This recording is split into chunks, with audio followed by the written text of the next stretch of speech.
Shalom, my dear friends. Shabbat Shalom. As I deliver this Shabbat Dvar Torah, there's a big storm raging outside, very windy. I hope that I don't and you don't lose power over this Shabbat and at this time. This week, we are reading Yiggash. It's one of those parshiot about Joseph. We're now deep into the story. And this is the chapter where we have the reconciliation of Joseph with his brothers. There's a key verse here that I would like to share with you this morning. Vayeshavta ba'eretz Goshen va'ayita karov elai. You will dwell in the Goshen region, where you will be near me. Joseph is talking to his brothers, and he says, okay, we're going to be together now. You're going to be karov elai. You're going to be close to me, and we're going to be in Goshen. So where is Goshen? Well, there's been recently a lot of scholarly research about it, and it seems that Goshen is somewhere on the border between Canaan and Egypt, in Wadi Tumbalat rather. It's not in Canaan, and it's not where Joseph's palace is. It's a compromise. It is somewhere in between. And the first thing that we learn about this reconciliation, we learn about this being karov, being close, is that it's a compromise. It's not solely on one side or the other. It really was a joint decision to create a new dwelling place. And Goshen was a good place. It was fertile, it was a good place for Joseph's brother because they could raise their sheep well. He took into consideration where it would be a good place for them. Secondly, what do we learn? We learn that Joseph doesn't invite his brothers to live inside his palace. Joseph has gorgeous dwelling place. He has it all, magnificent. But he doesn't say to his brothers, you need to be different. You need to change. You need to give up what you have and come to be like me with me. He gives them space. He says, we'll find a new place, a compromise place. You don't have to change. One Hasidic rabbi, Rabbi Merrill, notes that what's the best way to dwell together with your relatives? And he says, a little wryly, he says, not together with them exactly. And again, another Hasidic rabbi brings the well-known verse, Hinei ma tov u'ma na'im, shevet achim gam yachad. How goodly it is to dwell together with your brothers, gam yachad, also with them. And he comments, why the verse adds the word gam? Why also? What does that add?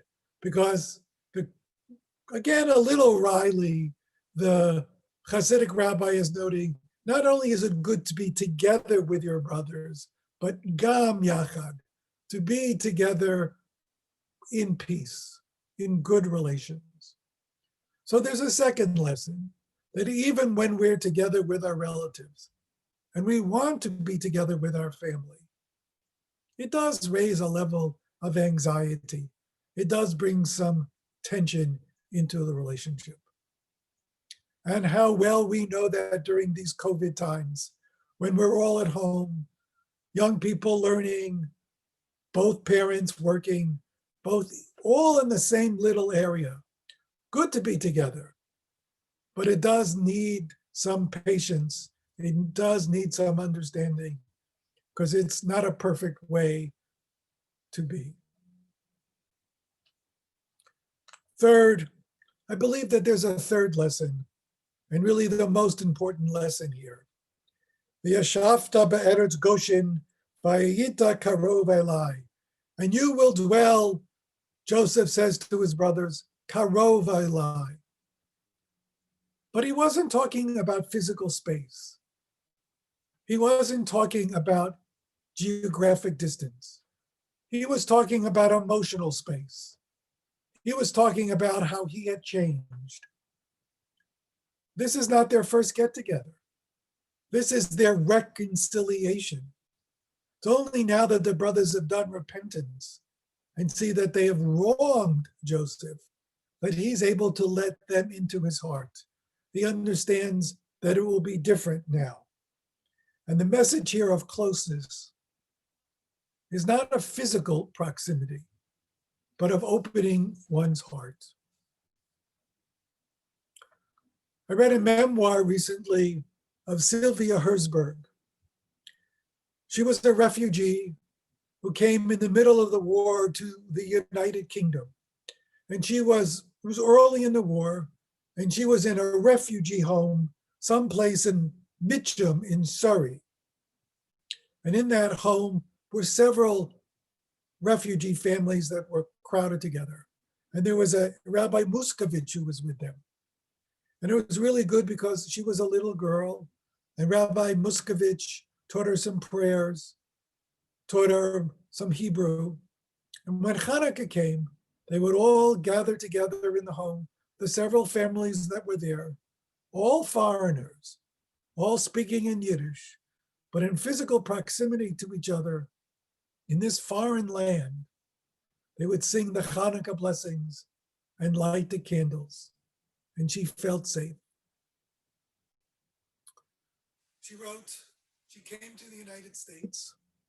She married, she had children, she had grandchildren. And Hanukkah was always very important to her because she was remembering back to her time in the United Kingdom. So when Hanukkah came, her family would come to light the candles, her children and her grandchildren. And it made her feel great, and it made her feel safe.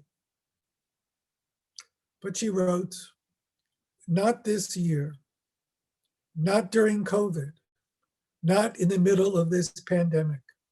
We could not be physically close to each other. But we had a new miracle.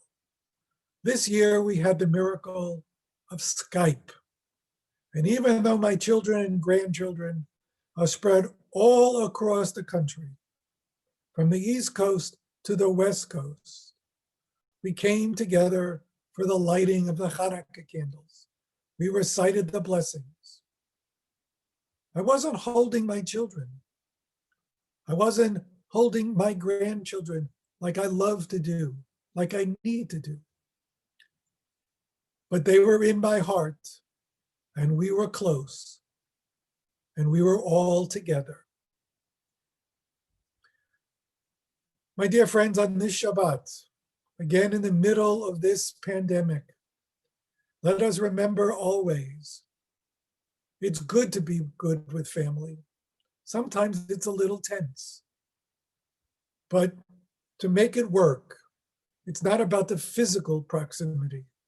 It's about the emotional closeness. And that's what we're working towards. Shabbat Shalom, be safe, be in good health. And as you sit down around the Shabbat table, let us let in some of the light of Shabbat to bring us closer during this pandemic. Shabbat Shalom.